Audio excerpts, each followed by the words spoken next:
السلام عليكم ورحمة الله، ازيكم عاملين ايه؟ النهارده جاي لكم فيديو جديد. هنعمل مع بعض المكرونة البشاميل بطريقة حلوة جدا وطريقة سهلة كده وبسيطة. وهنعمل البشاميل بطريقة حلوة جدا جدا. هنحط له اضافتين كده يخلوه معاكي كريمي ولونه ابيض، ما يبقاش لونه غامق كده. ان شاء رب العالمين. بس قبل ما نبدا الفيديو، قبل ما نتكلم في اي حاجه، بتمنى منكم كلكم تدعوا لامي وابويا دعوه حلوه كده، ان ربنا يرحمهم ويغفر لهم ويجعل قبرهم روضه من رياض الجنه. امي وابويا وجماعه امواتنا ان شاء رب العالمين. قولوا امين، اللهم امين يا رب. يلا بينا على طول نشوف الفيديو بتاعنا ونشوف المكرونه بتاعتنا عامله ايه النهارده. انا قلت اصورها معاكم، والنهارده بما ان هي هتكون غدانا النهارده، فقلت ايه فرصه ان احنا نصورها معاكم ونعمل البشاميل بخطوات حلوه جدا باذن الله. ان شاء الله يا رب الفيديو يعجبكم النهارده. يلا بينا على البوتاجاز. انا معايا هنا طاسه على البوتاجاز يا بنات، اللي هعمل فيها ايه، اللي هعصج فيها اللحمه. حطيت فيها حوالي معلقه زيت بالشكل ده كده. ومعايا هنا لحمه اهي، انا كنت مطلعه دي من بدري فحسيت ان هي قليله، فقمت ايه مطلعه الحته دي. كله ايه يفتح مع بعض كده ان شاء الله.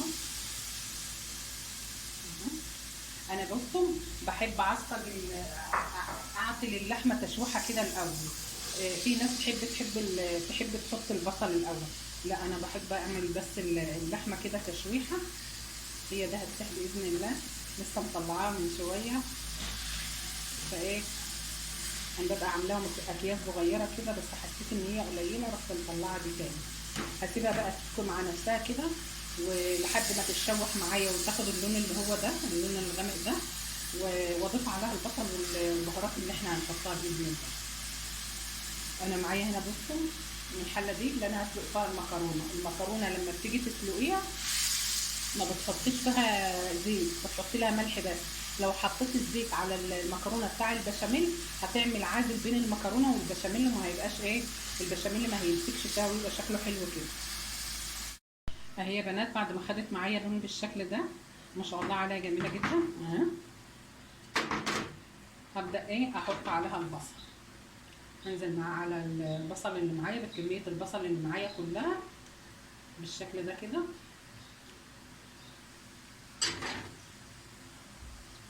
واقلبها كويس كده في البصل. انا هحط لها التوابل دلوقتي. انا ايه بحط فلفل اسمر وملح، ولو في جوز الطيب حطي، بس انا بصراحه ما فيش عندي، فايه فهكتفي بالحاجات اللي معايا دي. معايا هنا بقى اللحمه يا بنات، هحط معلقه صغيره، ومعايا فلفل اسمر اهو، ومعايا ملح. هحط لها ملحها بقى زي ايه ما تشوفي بقى هتاخد معاكي ملح قد ايه. انا حطيت حوالي معلقه ونص اهو، وهقلب كل ده مع بعض. في ناس بقى ما بتحطش الملح دلوقتي، بس هي بصراحه يعني هي اللحمه المفرومه ما بتاخدش ايه سوا. هقلبها كلها مع بعضها كده، وهحط معلقه صلصه. معايا هنا معلقه صلصه اهي، هاخد معلقه، او لو عندك عصير طماطم عصير طماطميتين وحطها عليها بتبقى حلوه جدا. بس انا قلت بما ان فيه الصلصه موجوده خلاص نحط صلصه. الطريقه دي حلوه جدا لتعصيج اللحمه، بتدي لها طعم حلو قوي، وريحه كمان ريحتها حلوه جدا جدا.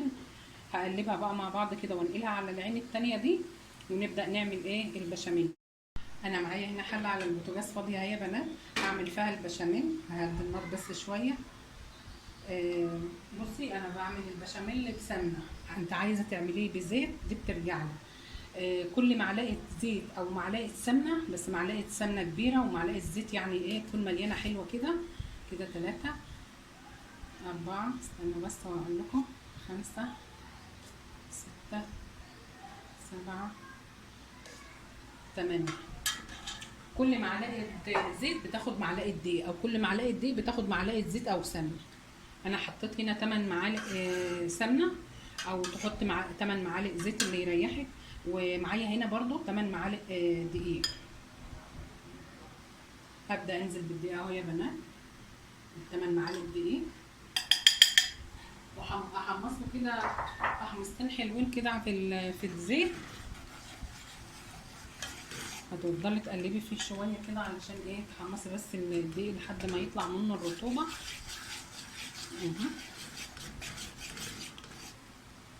هتقلبيه كويس جدا كده اهو زي ما انا بقلبه كده. انا لسه ما حطيتش عليها لبن. انا هحط اللبن مع اللبن كوبايه شوربه. اللحمه ما شاء الله عليها جميله جدا، وهنا مولعه على الميه بتاعت المكرونه عشان ايه اخلصها كلها مره واحده. بصوا يا بنات، الاضافتين اللي انا هضيفهم على البشاميل شويه جبنه موتزاريلا وقطعتين جبنه مثلثات، بتديلها طعم حلو جدا جدا للبشاميل، بيديلها طعم حلو قوي زي ما انا قلت. وان حسيت ان هو تقيل معاكي زي ما هو تقيل معايا كده، ضيفي عليه لبن. انا هضيف له شويه لبن او شويه شوربه. ماشي كده البشاميل خلص معانا. هنروح نسلق المكرونه. زي ما انا قلت المكرونه ما تحطيش عليها، ما تحطلهاش زيت. لو حطيتي زيت هيعمل عازل بينها وبين البشاميل. انا حطيت شويه لبن اهو وهقلبه وخلاص يكون البشاميل بتاعنا كده خلص.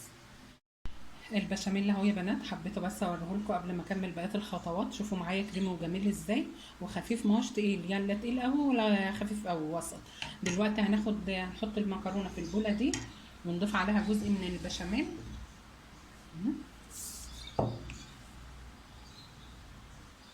هبدا اضيف عليها البشاميل اهو يا بنات عشان اقلبه كله مع بعضه. هاخد جزء بس من البشاميل والجزء التاني هنضيفه ايه، معلش بقى على اللي بيقع ده، نظبط كل حاجه دلوقتي. بعد ما ضفت البشاميل بالشكل ده كده يا بنات خلاص هبدا. انا معايا صينيه هنا دهنها دهنه خفيفه من السمنه او الزيت زي ما تحبي. هبدا بقى اخد جزء من المكرونه تحت واحط اللحمه، يعني هوريكم الخطوات دي باذن الله. بعد ما وزعتها بالشكل ده كده في الصينيه يا بنات، هاخد بقى جزء من اللحمه اهو، احطها فيها وافردها في قلب الصينيه. دلوقتي هاخد شويه بشاميل كده على اللحمه، حاجات بسيطه كده. شوفوا اللحمه يا بنات لونها جميل ازاي واخده لون حلو جدا، وكمان الريحه والطعم بتاعها تحفه. هتعملي شويه بشاميل بس حاجات قليله كده، وهبدا احط الطبقه التانية بقى.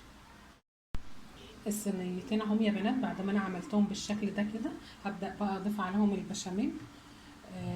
اللهم صل عليك يا نبي. بصوا انا ساعات بحط لها معلقه سمنه على الوش كده مع البشاميل، فوق البشاميل يعني. ولو عندي جبنه موتزاريلا بضيف لها جبنه موتزاريلا على الوش، فهضيف عليها النهارده جبنه موتزاريلا. البشاميل لسه معانا جميل ازاي وكريمي وحلو جدا وطعمه حلو قوي قوي بجد. بصوا يا بنات، انا هدخلها الفرن دلوقتي. انا حطيت سمنه خفيفه جدا على الوش كده، هدخلها بس تاخد شويه من السوا كده، ولما اجي اعطيها لون من على الوش هحط لها الجبنه الموتزاريلا. ماشي.